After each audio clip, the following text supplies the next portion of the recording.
another hit, baby Bonds. Everything like that. But a brief introduction.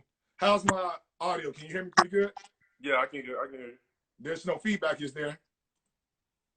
It's all good. It's all good? Perfect. Yours is good too. So, once again, thank you all for watching The Recess. Today, I have Chicago's own, and this one's going to be special for me because he's hailing from Chicago. This is The Recess headquarters is in Chicago. So, I have Joe Dunigan. So, just a little bit about Joe Dunigan before he gives his introduction. Joe Dunigan is a Miami Marlins area scout. He went to St. Ignatius High School. He's a graduate, a 2004 graduate of St. Ignatius. He went to the University of Oklahoma. He got drafted in 2007 by the Seattle Mariners in the 5th round. So, man, this is like royalty. So, Joe, can you tell the audience a little bit about your baseball journey from amateur to professional? Yeah, man. I mean, I started down in Roseland Little League. I mean, that's where I started down on the South Side. It wasn't very organized, and it wasn't really ready for me or my dad. But that's where we started. Probably was about 10 years old. I got started in probably league ball a little bit later than a lot of other guys. Most of the time it was just me and my dad doing stuff. But after like I said, it wasn't really organized. It was kind of messing up, and my dad wanted more for me. And luckily, he had some good friends in the police department that had a league over at Marinette Park. I started playing over there. It's a little small suburb in the city. I started playing over there, and it was pretty much saved everything, my career, my life, everything, man. It was really the start of everything, really. To be honest, I was the only black person in the league when I first got there. And I think about it even today, I never felt uncomfortable there, which is so odd because it was back then. And it's not really that welcoming of a neighborhood for minorities, but for some reason, I always got along with everyone. I never had any type of problems, never went through anything. So my love for the game was built around different people, but we loved the same game. We didn't live in the same neighborhood, but we just loved each other. And, like I said, started there, ended up at St. Ignatius, went there, and then ended up getting a scholarship. I got drafted out of high school. But for me, the obvious choice was to go to college. I love I loved college baseball when I was a kid. I loved watching the little College World Series. I wanted to play in that. That was my biggest dream. Before getting into the big leagues, I want to play in the College World Series. I had these moments where I was watching college baseball as a kid, and I remember I would watch Ryan Braun, Khalil Green, guys from back in the day. Yeah, back in the day, guys that we were little watching. And I said to myself, I want to go to Clemson or I want to go to Miami. It was those guys. And it's funny. I went on my recruiting visit to Oklahoma, and it was home from the second I got on the plane, man. It was so strange. The people were just so different. When I got on the plane on the way there, we were talking to people that we wouldn't have conversations with normally. It was kind of like that same Marinette Park feeling where I just really felt at home. The people were different. I committed. I was ready to sign everything from. We got more schools. We got more this. I was like, nah, man. This is this is everything that I dreamed of, and it was the right decision. I had a blast. Every time you see me, I'm always wearing Oklahoma stuff. Absolutely. And not to cut you off, I know Kendall Pettis. He's going a sophomore at Oklahoma. I coached him in 2015. He's an outfielder, so it's like I just called his mom and everything. I'm like, make sure Kendall gets on the line. It's like y'all the same person. I'm like, make sure that he gets on the line. You all able to connect. Have you met Kendall? I didn't. So I saw him last year for a little bit. I think I met him for a second. He was going in between a workout. Okay. I covered that area last year. So I was in the locker room a lot with Skip Johnson. He's the head coach there. Ryan, the head of baseball operations. And he's been there since I was there. So his first year, I think, was when I was there. Either my freshman or sophomore year. And I'm really close with Ryan Gaines, the baseball ops guy. So we would always talk. I'd always go in the back. And one day Kendall was coming through and I saw him and he's got much bigger. You know, my first year scouting, I saw him, and he got much bigger when he walked past me. I remember, you know, they taking real good care. Tim Overman was also there, the strength coach. Okay. He's taking real good care of him, and I told him to watch out because my first year there, he kind of had me blow up a little bit. So I told him to take care of Kendall. Don't make sure he doesn't blow up, man. Major love, Chicago connection, major love. So what the recess is about. Oh, yeah. So, you know, you mentioned, well, I mentioned earlier that you got drafted and, you know, you played professional baseball for quite some time. Can you tell us your most memorable moment of playing professional baseball? It's funny because I was thinking about that earlier, you know, like what was my most memorable moment? And it honestly didn't even come in professional baseball, man. Okay. It's easy to really think about that. I had so many memories when it comes to pro baseball that it's like, oh, I can throw all of them in there. And that's why I do what I do, because I feel like the opportunity to wear that uniform for one day is one of the greatest memories that you'll ever have in your life. And it's not only just being part of the game, but it's being a part of the locker room. It's being a part of I guess you could say a fraternity of players that, you know, you just, I mean, like I said, it's a dream come true for any player to wear that uniform professionally. So I always tell guys, man, it doesn't matter how far you get up. You know, I got the best advice ever one time, and I think it was Jake Buhner who told me. He said, everywhere you play at, that's your big leagues, man. So make sure that everywhere you're playing, when you have that uniform on your back, that's your big leagues, because you never know when it's going to be taken away. And so, you know, for me, every memory in that uniform was a great memory. It's hard for me to really count down to one. But I mean, every time my kids were at games, I have two kids. So when they were born and every time they had a chance to come into town, I mean, people knew, pitchers knew, the stadium people knew I was about to go off. So got to the point where the team was like talking about maybe they should just fly those guys out there and just have them there the whole time, because I was always locked in when they were in town. But okay. You know, those are the memories that I get when family were in town, when my dad was in town, or when my kids were in town. And those are the best memories that I get. But my best baseball memory now, that comes probably when I was probably 13, man. I mean, playing in the state championship. Like I said, I played with those guys from Marinette Park for the time I was probably 10 years old to the time that I was 16.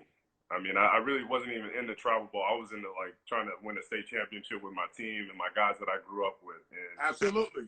I kind of got forced into travel ball because I was good to be playing in those leagues. And yeah, like I said, man, when I was 13, we won the state championship, and it was a dream come true for us because we were fighting to do it for a couple of years in Little League at 10, 11, 12. And the last year we were the closest. I got chicken pox right during the state tournament, man. Oh man, it was bad, yo. It was bad, man. I got that, and just immediately it was crushing because I had it like so bad I couldn't do anything. But yeah, I mean, those were some memories that I kind of remember forever. I will never forget, and it kind of built my love for the game right there. And for me, being a leader and a winner, that's all I wanted to do. But yeah, I mean, that's coaching. Dad's coaching, so you can't really put much on that, man. When your dad's out there coaching and you get to win the state championship in the ring, man. Absolutely. So, what transitioned you to pro scouting, right? Because that's a huge jump, right? So you go from playing, getting scouted, getting, you know, the reports read up on you. So now, what was your major, I guess, drive or goal to get into the scouting world? My goal was always, you know, my dad was very adamant in saying, you know, all the time, what are you going to do after you get done playing? Education was very important. That was part of the reason why I went to St. Ignatius. It was part of the reason why I went to Beasley. My dad took me out of the first grade school I was in, put me in the Beasley Academic Center because he said this is the best school you can be in. And so we went into that school, and academics was very important early on. So I knew that without academics, he wasn't letting me do anything. Like I said, that was kind of huge for me. So I'd always thought about what I want to do after I'm done playing. Okay. For me, it was like, well, I don't want to be on the field. I want to be in the front office. I want to make decisions. Facts. I want to change the game in a way that I can't change the game on the field. I've already done the field stuff. Now I got to get somewhere else. And so for me, it was always the goal. It was always the end goal.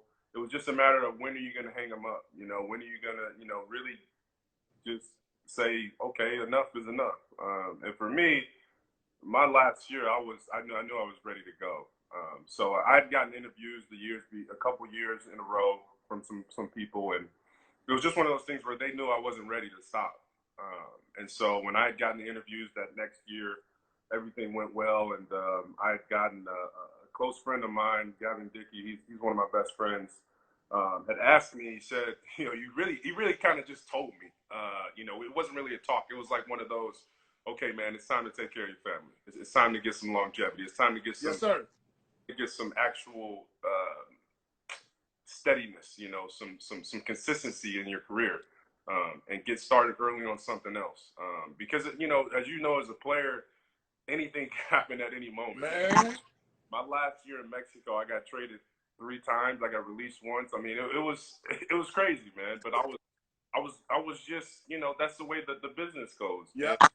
A lot of times you're relentless. You know, you can keep dealing with it, and you keep fighting. You're like, man, I don't care, man. I'm gonna prove them wrong too. I can't wait to play them again. But this time it was different, man. It was like, I think I'm ready, man. I think I'm ready. So I came back to the States, and you know, I had a talk with my kids and their mom, and with my dad, and it was just kind of like coming to the realization that this is we're getting towards the end. And it was like shortly after that I got some interviews, man. It was funny, man, because I started bartending. Like one of those things, man. Like, so you went from dropping bombs to pouring shots, huh? yeah, man. Like I never really, you know, had a job other than baseball, so it was like the first time, and I was really enjoying it, man. I really loved it, man. It was like one of those things where I'm a people person, so when I get a chance to be around a lot of people, and honestly, it was almost like being a therapist, because a lot of people come in, they're talking to with you. their problems. Yeah, man, it's crazy. So I loved it, man. I loved bartending, and it was like one of those things where it was like, it was another time for me to retire from something that I loved.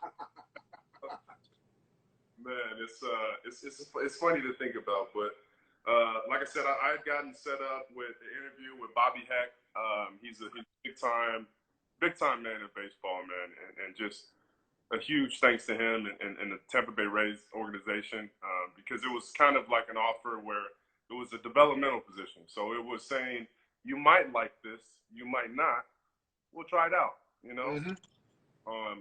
You basically have your own area, you're covering it, and then you have help from the area guys that are actually full-time guys. Okay. You know, almost like being an intern almost. Yeah. And for me, it was going out on a limb because they asked me to move to North Carolina.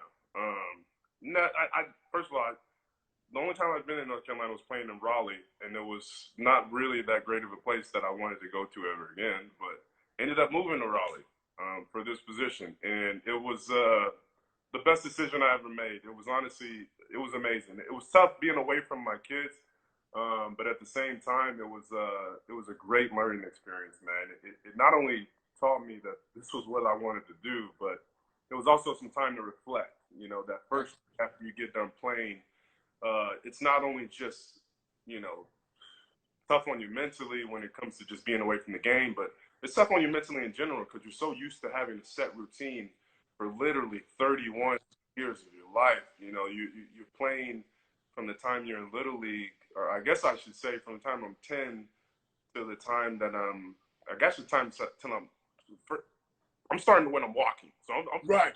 By the time you're walking to, you know, 31 years old, you know, so you're it's hard, you know, but for me, it wasn't a matter of missing the game, really. It was a matter of just missing my teammates. It was missing that camaraderie that we had. It was missing being a leader and helping others. And that's why I had enjoyed that side of bartending, because I got to still help others. You know, I love to help people. I love to be there for anyone that needs help, because I know how it is to not have anyone there. And so it's like one of those things where you just, I would never want anyone to be in that position. So for me, it's I see my boy Zoe just got on here. Okay, I see you. Zoe, what's going on? Yeah, you need to have him on here too. He a fool, man. Hey, come on, Zoe. The reset is raw and organic. We'll welcome on with open arms. So now I hear you talking about, you know, you had an interview and you had to move to Raleigh, and then now you're back, you know, in the Midwest. So what is talk to me about a typical day as an area scout? You know, typical day for me is I try to stay on top of my just physically. I try to stay on top of everything, just because it's easy for us to get really busy and to stop taking care of yourself. And I believe if you take care of yourself first of all, then that helps everything else kind of, you know, be good, even keel. And that means with everything, whatever your job is, whatever you're doing. It's one of those things where I just if you mentally and physically you're at peace, everything else just kind of flows. And so for me, when I wake up in the morning, it's about getting my run in or getting my workout in. That's the first thing I do. Then it's, you know, getting as much coffee as I can into my body as possible to try to get ready for the day, depending on where I'm going. It depends on where I'm going. If I'm scheduling to go somewhere else that's 3 or 4 hours away, I'm scheduling it to get there a few hours before the game, so I can not only see the guys, you know, batting practice and pregame stuff. I want to see the guys walking into the stadium. You know, I want to see guys that's walking in by themselves as opposed to guys that's walking in a group. I want to see if the guy's getting dropped off by his girlfriend or if he's, you know, walking up to the stadium or riding his bike. You know, you're taking all types of things into account, and you know, it's things that you start like I said, you start scouting the second those guys get to the ballpark. I mean, you're scouting everything, and that's why I tell guys, really, you know, just present yourself in a way that, you know, you want your mom to see you or you want your family to see you, and that's from beginning to end. You know, when you get on your own time, you're allowed to do whatever you want. When you get to that stadium, really be professional, man, and really show them that this is what you want to do, and nothing else is going to distract you from doing that. So, man, I'm glad you mentioned that, because I've said it on 2 or 3 interviews before, and we say it, I'm sorry, to all our young ball players. And, you know, what's up, Carlos James? Pine Bluff, stand up. But we say it to and Carlos even mentioned this on the previous episode of Recess. He's scouting on the college level. He's scouting from the time you get out your car. The same thing. I'm glad you said that. I'm glad Coach Carlos James has jumped on. So now I'm going to ask you, what are some things, because it's a difference between a college scout and a pro scout, right? Pro scouts, you guys are looking for a little bit different things than what a college scout or a coach is looking for. So can you expound upon some of the differences of what you're looking for as a pro scout and high school players? For high school players, you know, it's tough because you're projecting a lot with a lot of them.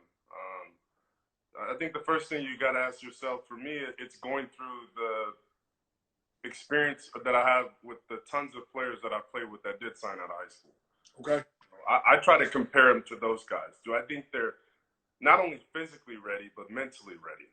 And I think for me, that's the biggest part, is are they mentally ready for the next level? I knew that I was not ready mentally. Physically, I was ready more than anyone in the country. I was not. Mentally, I was a Southside kid from Chicago, and I wasn't trying to listen to nobody. I wasn't trying to be around nobody I didn't like, you know, because it was an adjustment even going to college. You know, I was adjusting to forcing me to get in the shower with other dudes. Like, even that part was, like, different for me, you know. Everything was an adjustment. So I couldn't have imagined making that adjustment with Dominicans and Venezuelans and, you know, people not speaking English around me, or, you know, me being, you know, the only black guy with 300 other guys around me, and no one really to, you know, I don't know, what's the word I'm looking for? To just go to and just immediately relate to, you know. You're looking for that in every locker room, every guy, you know. You're looking for the guys and that you can just roll up to and just be completely comfortable with right away. So, I mean, that's one of the things. I mean, I think it's, you know, also one of those things where, like I said, physically, making sure those guys are ready. You know, you're not going to be as strong as the college kid, you know, but does your body project to be strong or bigger or more than what it is right now? It's there's so many factors, man. I could go into all of them. Absolutely. I can't give all the secrets away. No, you can't. I gotta, you know, I gotta push. I gotta get something out of you. But no, you did a great job actually telling the first thing, projectability, right? Projectability. And you know, I was a college guy. I was never projected as a pro guy. As a college baseball player, Division I, you're good, right? And with you mentioning the body type and actually being mentally ready, all those things come into effect when you're talking about a pro. Like, a lot of people don't understand, like, a pro, this is what they do, right? I'm a teacher and a coach. This is what I do. It's totally different between being a like, I did baseball as a hobby to get college paid for, but these people, like you guys, play baseball to feed your family and to feed yourself. So it's totally different, you know. I got to take a couple comments and questions. Coach Booker Hatcher, glad to see more of us on the scouting side. Oh, absolutely. Zoe picking at you a little bit, man. Zoe putting you on the spot. Zoe says, why does how I walk or get dropped off at the stadium determine the outcome that happens between the line? Well, to be quite honest, it's not fair, but that's kind of how it is. It's the same thing as if you were going to get a job and you have a background check. What does my background have anything to do with this job? Major facts. Have anything to do with this job?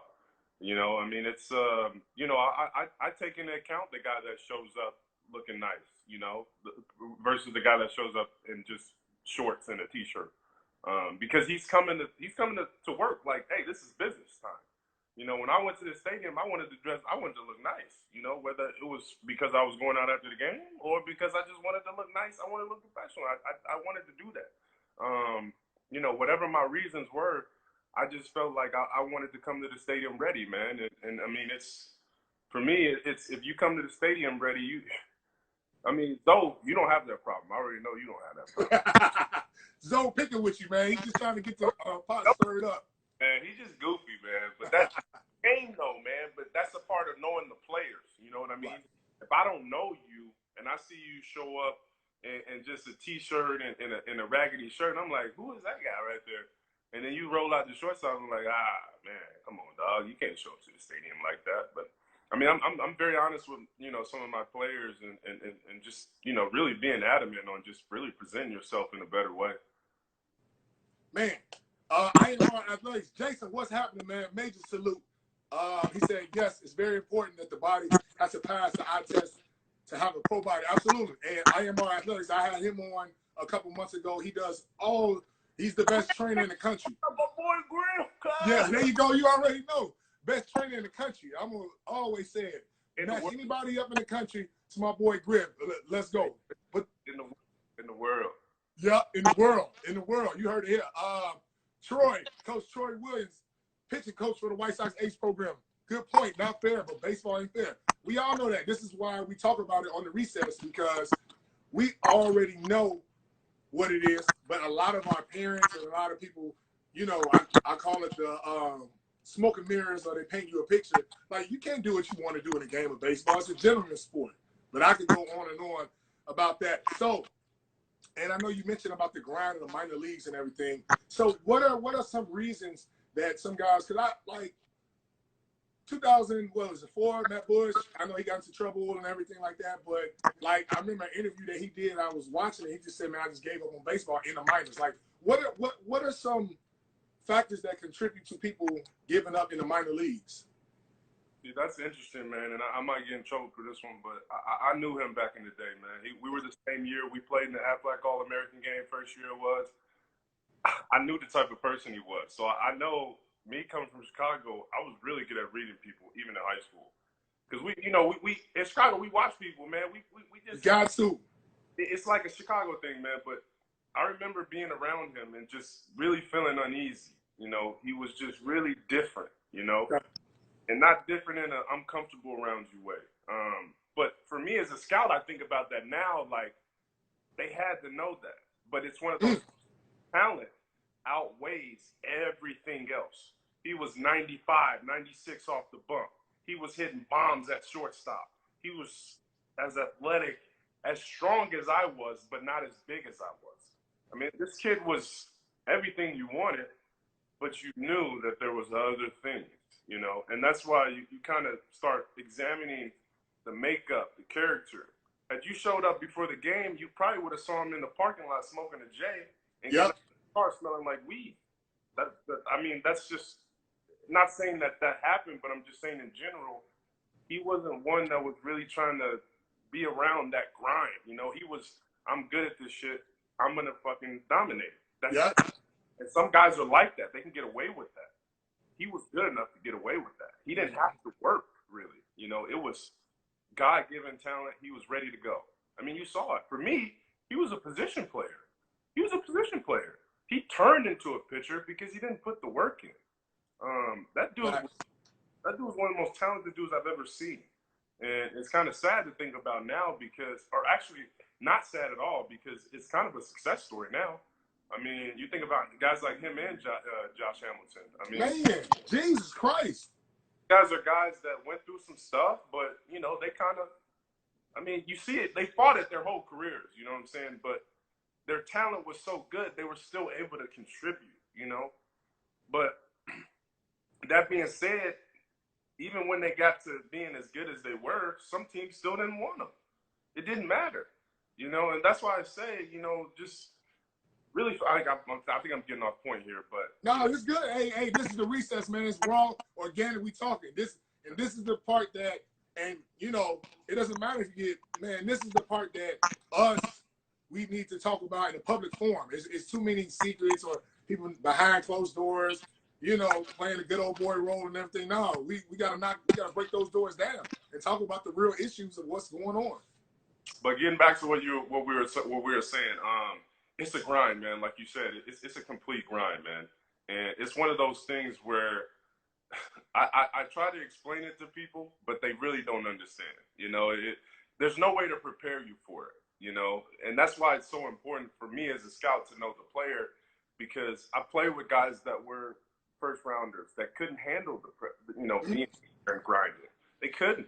There were guys that I played with that I was like, man, you better move this guy to the big leagues because he ain't gonna make it down here.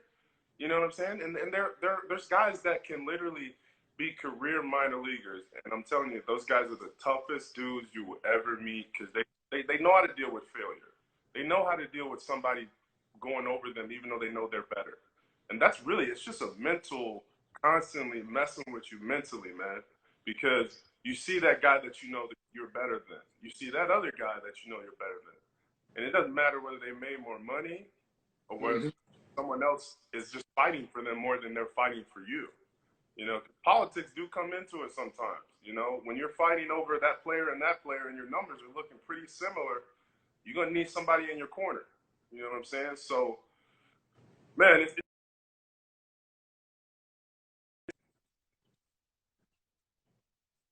grind because you're playing so many games. And so that's why we get back to the body and really, you know, working on, is that body going to be able to handle that many amount of games? Is that body going to be able to handle that wear and tear of being on several hours and then getting off and just trying to play that day? You know, these are tough things, man, and people think it's just a game. No, it's a job. You got to go out there and perform. Ain't no, you know, oh, I don't feel good today. No, there's no sick days. There's no calling in sick. You get your ass to the stadium and you get there and you get your job done. Dropping major facts there. I gotta take a couple comments. I know the people itching. Be for real. What's happening, boy? I hope I don't butcher this name. Win Pelzer. I hope I got it right. People, Pels, what's happening? People fail because the game agitates you in every aspect. Absolutely. Zoe, boy, you speaking facts. Absolutely. That's why I got him on the recess. Coach Ronnie Bracey, head coach at Kenwood High School. He went to Southern University, Mount Carmel. What's happening? He said, as a scout, do they tell you to look for a certain type of players regionally, like pitchers from Texas or shortstops from California? Very good baseball question. Very good baseball question. I would say that's the old school way of doing it. Okay. But, oh, man, there's so much money, and this will get to the Little League stuff, but there's so much money involved in this game now. There are players everywhere. You know, there's people starting travel programs in the smallest of towns in Iowa, and one of those players in the next 10 years is going to come out, you know, being a pretty good player. It's just baseball, people think it's slowing down. It's growing, because it's a business now. And $1 trillion industry at a youth level. huh? Not to cut you off, you came to the gym practice and you seen that we just won and everything like that. But if you look at the numbers, I just looked on my Facebook timeline and Instagram, how many kids played, how many kids won a trophy, how many organizations had to pay a fee, how many umpires got paid, how many admission fees, how many restaurants, how many hotels. And you look at the gross revenue throughout the United States. Let's backtrack. Throughout the Midwest, you got to be looking at $1 trillion of gross revenue just with youth baseball. But then this is where when I start to go into the transition of a conversation, this is going to get us off, I'm telling you. When I start to get into the conversation of are blacks playing baseball still, this is a huge thing because at a certain point, we get priced out. You can't, and remember what I said about I got to 15, 16 years old, I was too good to be still playing in the Little League Baseball. I had to go play on a travel team. I was lucky that the first year that I went to go play travel team was also the first year Todd Fine was starting his top tier program. So it was like, it just worked out perfectly, and we had a pretty good team, and that worked out. And, I also got, I think, where I was really good at sports, where a lot of times I probably got the benefit of the doubt when it came to paying for stuff, either stuff or anything. Absolutely, let's keep it real. The best kid on the team in high school, they're not paying. It's only one travel baseball program in the country that produces elite athletes. That's White Sox Ace. That's the White Sox Ace. Every other program is $3,000 to $5,000. But the best kid, they not paying. And I hope, once we put this on YouTube and everything, make sure y'all click like and subscribe after this to the YouTube channel, Ernest Horton, Coach E. But that best kid, parents, players, that best kid is not paying. Joe Dunigan didn't have to pay, but his parents ain't have to pay $3,000. He's the best kid. And back to what we talking about, Josh Hamilton and Matt Bush, and the bad things that they went through for lesser terms. I don't want to get in trouble either. But talent outrules everything in the game of baseball. That talent, if you're superb talent off the charts at a youth age, hey man, this is the fee. I ain't got it. Well, we'll make something happen for you, Joe. But we can go on and on, and I'm glad that you brought that up. I asked this question. I'm glad you kept it real with us. I asked this question to every, let's say, minority in the game of baseball at a pro level and college level. It's astonishing to me that we're still talking about 2020. How can we get more blacks to play the game of baseball? We know the economic disparities, but my question or my push is, because, I coach girls basketball and everything like that, and I have friends that are power players in the game of basketball. It seems like the NBA and they funnel so much money in basketball, but then the MLB, we kind of, we lose the disparity. And it even goes even higher. How is NCAA not providing full baseball scholarships? And this is the most popular sport in America. It's funny, man, that you hit the NCAA thing, and that's huge. That's another huge thing, and it's not even just NCAA, junior college, all these colleges. If you're not recruiting these kids to play because you think they're not advanced enough, or they need more development, or they need more of this or that, or you think they have an attitude problem because they don't smile in your face. So my first year at Pro Bowl, I remember I went there, and it was my first instructs, and I'll never forget this, because it kind of took a little bit of, it took a little bit out of me, where I was just kind of like, I was kind of crushed. I had a coach. I was working in the cage with the coach, and I know they sent him to do it by himself, because he was kind of like that guy that they sent to just do stuff, that players didn't like. Yeah, he's the send-off. He's the send-off in Chicago. He the send-off. He the goofy. Yeah, so he comes in the cage, and he's talking to me, and he says, "Do you really love this game?"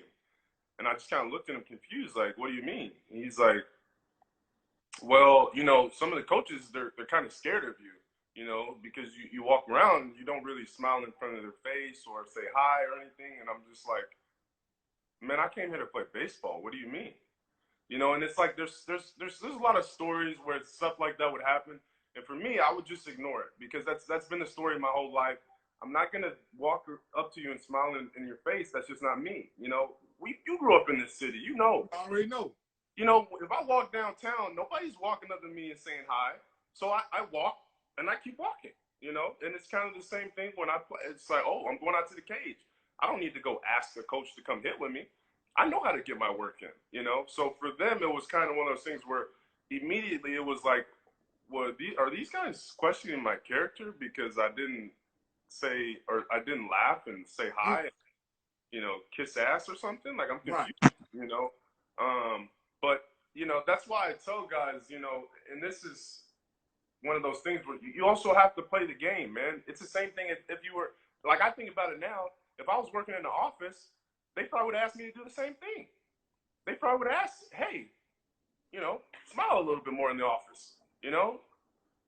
Okay, I get it, you know, but for me, as a 21-year-old kid, I'm like, okay, I thought I was here to play the game. You know, I thought I was here to show you my talent, you know? So it's like one of those things where you just kind of, and I'm venturing off again, but it's just like one of those stories where I always tell guys, and this goes back to just presenting yourself in a certain way and giving people more of you. You know, had I given people more of me like I am now, I guarantee I'd be in the big leagues right now. I wasn't trying to give that amount of personality off. You know, I was just trying to play the game. You know, I was trying to be on the field when I didn't realize I had to play off the field too. And that's, like I said, that comes with anything. That's business 101. It doesn't just have to do with baseball. It also has to do with, you know, just life in general, you know. Major facts. Major facts. Hold on, I gotta take a couple comments. I am Mark. Jason said that's the political part of the game. Absolutely. Oh, Coach Booker Hatcher, his son just recently committed to University of Michigan. I coached him and everything like that. So I coached his daughter too. She's really good. I don't know what he did to make them kids that good, but I'm gonna take this comment. What do you think about the talent in Chicago now? Coach Booker Hatcher asked.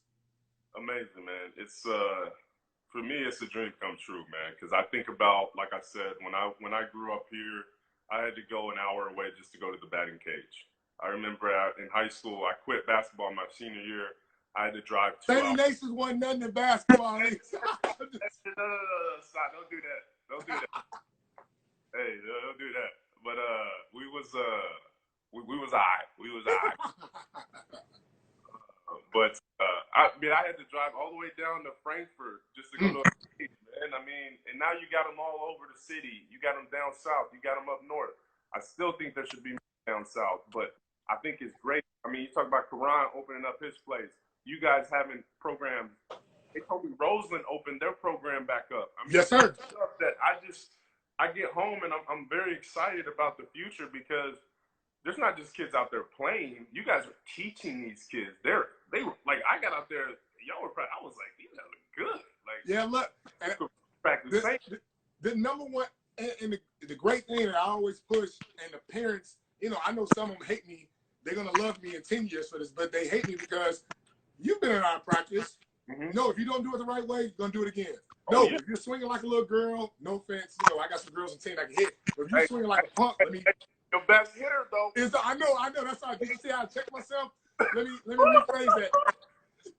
If you're swinging like a punk, you know, like we're gonna check that. But I think Chicago with the Ed Howards and J.P. Massey just made 61 top prospects for the major league upcoming draft. And I know, you know, no disrespect, Alex Thomas, you know, no disrespect to anybody, but these last 5 years, Chicago baseball, it's back to how it was in the early 80s when we heard about the old wives' tale and the folk tale, when we were watching basically a half-black team in the White Sox. I mean, come on, man. Harold Baines, Frank Thomas, Albert Bell came into town. I mean, we had black players to look. The first game I went to, I saw 3 black players on the field. I was standing in left field. I remember my dad. Mike Cameron, Frank Thomas, Albert Bell. Oh, man, we go crazy on that. Yup. And we had a black gym. I mean, come on, man. But if that didn't tell me that I could play this game and I could work in this game, it was the right city for all of that, man. And I loved it, man. And that's kind of what got my love. I remember, like I said, that first game, man, we were sitting there. I'm watching Albert Bellin left. I'm watching Ray Durham at second. I'm Frank Thompson. I'm like, ooh, this is we had James Baldwin on the mound. Thumping. He was the horse. He was the ace. Thumping. Hey, out there, man. So for me, this was like watching the 80s games with my dads. I had it wasn't any different than anywhere else. So to kind of see where it is now, and to take my kids to a game and not be able to really have that, it sucks, you know. But you know, at the same time, I look at the youth right now, and I look at what you guys are doing. Like I said, I look at everybody in the city, and I give major props. And I told Trey this, and I told Ed this. Major props to those guys, because I think they brought a lot of that love back to the. Hey, listen. It was and these are the young boys, and no discredit to my generation. We're in the same generation, but they put the city back on the map with baseball. Hey, can't nobody take that away from them kids. No matter how much we say they got more opportunities than us, they still have to hit the ball. They still have to go crazy at the Nationals with the whole America, which we see what America is now, and they defied the odds and beat the hell out of everybody. Yeah, man. Come on, man. And here's 2 or 3 kids that should have been on that team.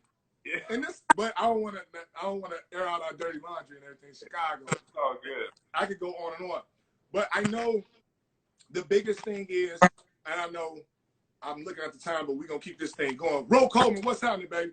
How can someone, you know, because scouting to a lot of, let's say, college players that just got out the game that never had pro experience, what advice would you give someone who wants to get into pro scouting that has great baseball experience, a great baseball mind, but a little bit intimidated, like, oh, pro, they might not take me because I don't have any pro experience? Well, I'll tell you that there's quite a few guys out there that don't have pro experience. But I'll tell you what they do.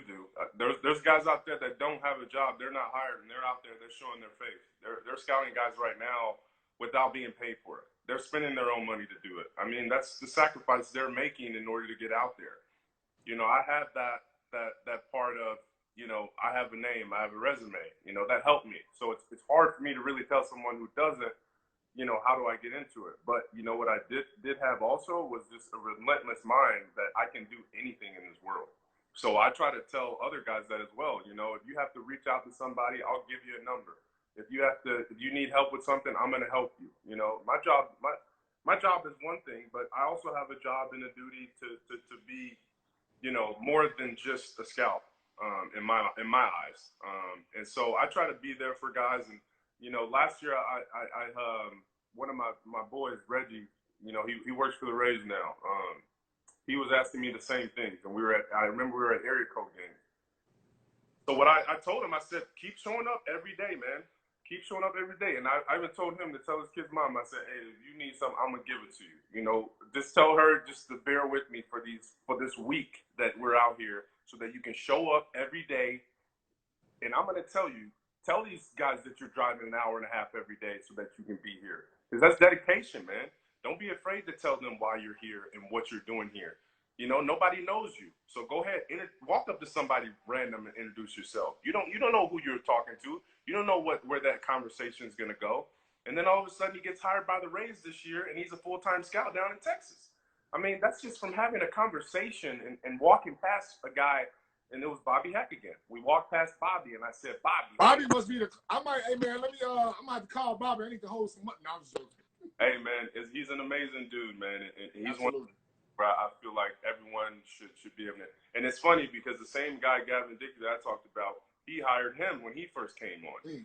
And like I said, it's been just kind of this domino effect of guys, you know, that he's given an opportunity. And, you know, like I said, I'm thankful to God for him and thankful to that entire organization, Tampa Bay Rays. Without them, I wouldn't be where I am right now with the Marlins. And I mean not having a job, but just having an idea of what to do. Those guys were outstanding in that position, and they were there for me from day one and trying to help me learn and be a part of this. Absolutely. Got to take a couple comments. Dre Sarge, I hope I didn't butcher your name.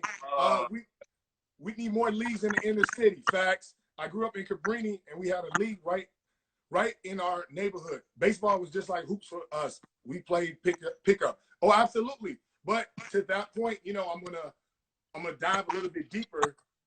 The pickup game has got lost because of the emergence of travel baseball. So it's kind of a double-edged sword. I understand, you know, pickup ball, you learn different movements and stuff naturally. But I think with what Joe was talking about, hey, travel baseball is going to give you a little bit more exposure and teach you the game a little bit at a faster pace, more competition for the better players. But I also do think, to your point, we do need to get back to having great instruction in the rec leagues. I don't know what that looks like right now, but that's a whole nother episode and category. Huck 2.1 facts. Ro Coleman, yo, what's happening? Coach Rami, he says, study sabermetrics and understand how to evaluate players. Absolutely. Coach Carlos James, Pine Bluff, stand up. Great advice. Absolutely. That's good too.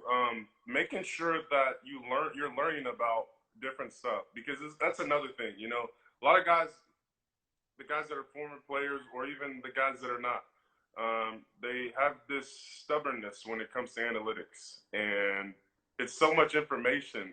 Like I never understand it, because it's not end all be all.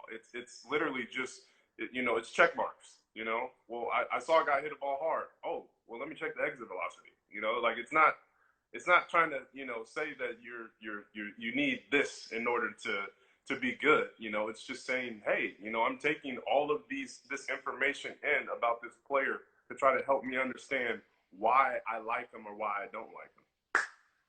Man, absolutely. I'm looking at the stop my timer. I know Instagram gonna kick us off, man. I gotta write a letter to the owners of Facebook.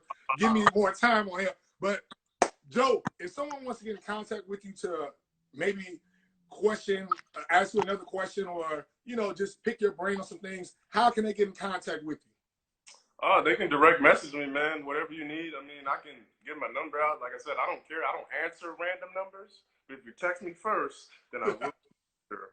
But I don't answer random numbers, so don't just be calling me. Yeah, drop your IG name. Drop your IG name. IG name Sooner JD21. That's Sooner like Oklahoma Sooner. SOONER JD21. You want to direct message me, ask me anything, man, I'm here, man. And like I said, if you need my number, you need to call me. You need me to talk to somebody else that ain't doing right, I'll come talk to them too, man. Like I said, I'm in this world to make change.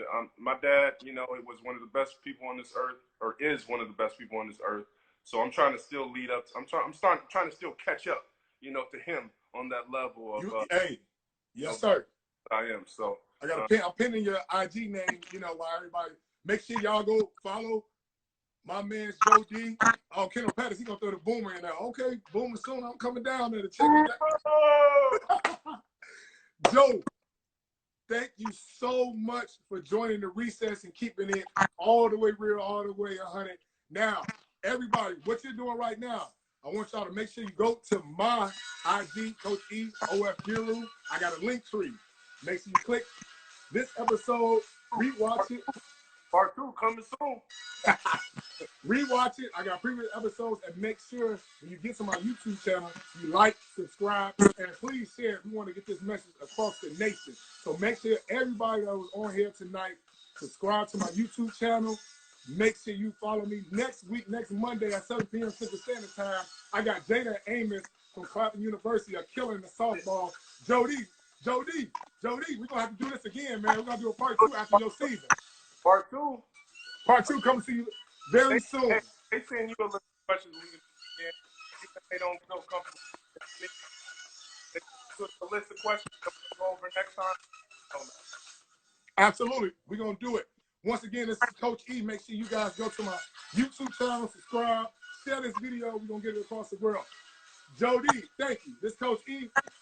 Major salute. You just and here's another hit, baby Bonds. We out of here, baby.